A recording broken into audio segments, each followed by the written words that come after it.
पनवेलच्या राजकारणात महाभारत सुरू. एका मेणात दोन नव्हे, आता तीन तीन तलवारी. पनवेल भाजपमध्ये उत्तराधिकारीचा महासंग्राम 2019च्या राजकारणाची रंगीत तालीम आत्तापासूनच सुरू झालेली आपण या ठिकाणी सर्वजण पाहतोय. मंत्री बावनकुळे साहेब म्हणाले विक्रांत पाटील पुढचे ग्रामीणचे आमदार असतील. बिडेदार म्हणाले 2029ला परेश ठाकूर आमदार होणार. मग भारतीय जनता पार्टीचा अंतिम चेहरा नक्की कोण? प्रीतम म्हात्रेंचं काय? पनवेलच्या राजकारणात चर्चेना मोठ्या प्रमाणात उधाण आलेलं आपण या ठिकाणी पाहतोय. नमस्कार, वेद विकासाचा 24 तास घडामोडींमध्ये आपल्या या ठिकाणी सहर्ष स्वागत करतो. मी सुनील पाटील. पनवेलच्या राजकारणात सध्या एकच सर्वत्र विषय चर्चेला जात आहे, भारतीय जनता पार्टीचा पुढचा आमदार कोण? हा प्रश्न अचानक निर्माण झालेला नाही. त्यामागे आहेत दोन मोठी सार्वजनिक वक्तव्य आणि त्यातून सुरू झालेली नवी राजकीय चर्चा आज आपण पनवेल तालुक्यामध्ये पाहताना बघतोय. पनवेलच्या राजकारणात एक समीकरण अनेक वर्षापासून ऐकायला मिळतं. ज्या पक्षात रामशेठ ठाकूर त्या पक्षाची पनवेलमध्ये सत्ता. शेतकरी कामगार पक्ष असो किंवा काँग्रेस, भारतीय जनता पार्टी असो किंवा अनेक टप्प्यांवर ठाकूर कुटुंबियांनी आपलं राजकीय वर्चस्व या ठिकाणी सिद्ध केलेलं आपण सर्वांनी या ठिकाणी पाहिलं असेल. शेतकरी कामगार पक्षामधून खासदारकी, काँग्रेसमध्ये नगरपरिषद आणि विधानसभा, त्यानंतर भारतीय जनता पार्टीमध्ये प्रवेश होताच पनवेल महानगरपालिका, पंचायत समिती, ग्रामपंचायती आणि विधानसभा अशा अनेक प्रत्येक स्तरावर भारतीय जनता पार्टीची ताकद ही रामशेठ ठाकूर साहेबांमुळे वाढलेली आपण या ठिकाणी सर्वांनी पाहिली असेल. पण या इतिहासाचा दुसरा एक महत्त्वाचा पैलू आहे. मात्र या काळात एक व्यक्ती पक्षाची निष्ठा ठेवून शांतपणे संघटन उभारत राहिली. बाळासाहेब पाटील. सत्ता मिळाली नाही, पदांची अपेक्षा ठेवली नाही, पण भारतीय जनता पार्टीची संघटना जिवंत ठेवण्याचं काम त्यांनी सातत्याने या ठिकाणी केलेलं आपण सर्वांनी पाहिलं असेल.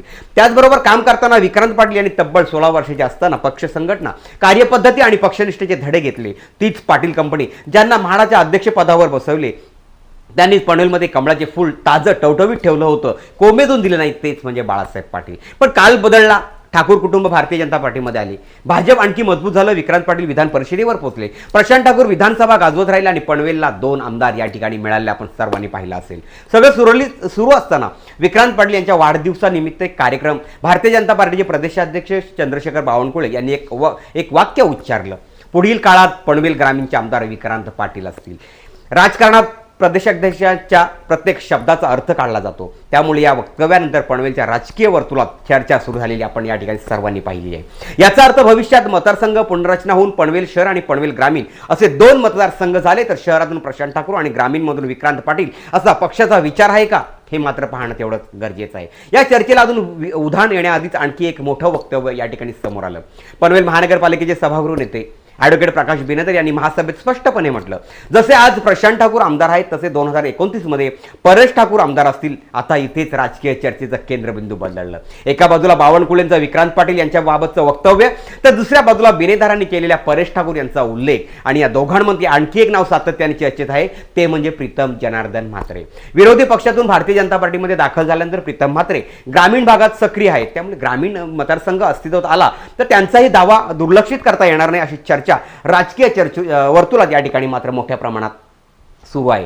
म्हणजे जर 2 मतदारसंघ झाले तर शहरातून प्रशांत ठाकूर हे तर फिक्स आहेत, ग्रामीणमधून विक्रांत पाटील की परेश ठाकूर की प्रीतम म्हात्रे की भारतीय जनता पक्षश्रेष्ठी पूर्णपणे वेगळाच चेहरा पुढे आणतील का, हे मात्र पाहणं तेवढंच गरजेचं आहे. या प्रश्नावर आज पनवेलमध्ये चर्चा मोठ्या प्रमाणात रंगत आहेत आणि रंगताना आपण पाहतोय. मात्र अंतिम निर्णय हा स्थानिक चर्चामुळे होणार नाही. तो पक्षश्रेष्ठी, मतदारसंघ पुनर्रचना, सामाजिक समीकरण, संघटना शक्ती आणि जिंकण्याची क्षमता या सर्व बाबींचा विचार करूनच हा निर्णय मात्र पुढे घेतला जाणार आहे. पण एक गोष्ट मात्र स्पष्ट आहे, 2029ची निवडणूक अजून दूर असली तरी पनवेलमध्ये राजकीय बुद्धिबळाचा डाव आतापासूनच मात्र मोठ्या प्रमाणात सुरू झालेला आपण सर्वजण पाहतोय. प्रत्येक वक्तव्याचं विश्लेषण होत आहे, प्रत्येक भेटीचा अर्थ वेगळा काढला जात आहे, प्रत्येक नेत्याच्या हालचालींमध्ये कार्यकर्त्यांकडे लक्ष आहे आणि प्रत्येकाला एकच प्रश्न पडला आहे, भारतीय जनता पार्टीचा पुढचा चेहरा कोण?